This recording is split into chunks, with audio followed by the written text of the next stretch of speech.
শিক্ষা উপদেষ্টার সাথে দুবার দেখা করে 25 দফা দাবি পেশ করা হয়েছে।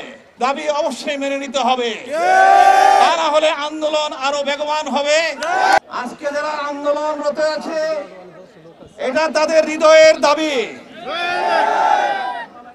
শিক্ষক সমাজকে ভেবেছিলাম অন্তর্বর্তীকালীন সরকারের আমলে রাস্তায় নামতে হবে না, কিন্তু দুর্ভাগ্যজনক হলো সত্য, আজকে দাবি দাওয়া নিয়ে, ন্যায়সঙ্গত দাবি দাওয়া নিয়ে আমাদেরকে মাঠে নামতে হয়েছে।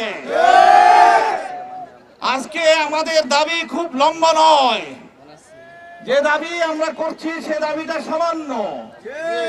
এমপিভুক্ত স্কুল, কলেজ এবং মাদ্রাসার বাড়ি ভাড়া মাত্র 20% চাওয়া হয়েছে। আমরা আশা করি অবিলম্বে এটাকে বাস্তবায়ন করতে হবে। এছাড়া আরো 2টি দাবি করা হয়েছে, যে বাড়ি ভাড়া হিসেবে আমাদেরকে মাত্র সামান্য কিছু টাকা দেওয়া হয়, সেটাকে বাড়ানোর জন্য বলা হয়েছে। চিকিৎসা ভাতা মাত্র 500 টাকা দেওয়া হয়, যেখানে একজন শিক্ষকের ব্যবস্থাপত্র, একজন ডাক্তারকে ব্যবস্থাপত্র লেখার জন্য 1000 টাকা দিতে হয়। সেখানে কি করে একটি জাতির বিবেক, যারা আদর্শ মানুষ তৈরি করে, তাদেরকে মাত্র 500 টাকা মেডিকেল ভাতা দেওয়া হয়। অবিলম্বে যে দাবিটা করা হয়েছে মাত্র 1500 টাকা, আমরা আশা করি সেটা মেনে নেওয়া হবে ইনশাআল্লাহ।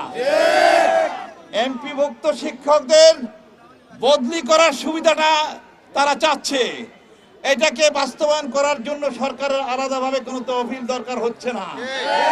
সুতরাং এই দাবি সহ বাংলাদেশ আদর্শ শিক্ষক ফেডারেশন ইতিমধ্যেই শিক্ষা উপদেষ্টার সাথে দুবার দেখা করে 25 দফা দাবি পেশ করা হয়েছে। সেখানে বলা হয়েছিল এই 3টি দাবি অবশ্যই মানা হবে এই সরকারের আমলে, কিন্তু আমরা তার বাস্তবায়ন দেখছি না। আমরা শিক্ষা উপদেষ্টার দৃষ্টি আকর্ষণ করছি, প্রধান উপদেষ্টার দৃষ্টি আকর্ষণ করছি, অবিলম্বে এই 3টি দাবি অবশ্যই মেনে নিতে হবে, তা না হলে আন্দোলন আরো বেগবান হবে। এবং আদর্শ শিক্ষক ফেডারেশনও এটার সাথে একত্রতা ঘোষণা করছে।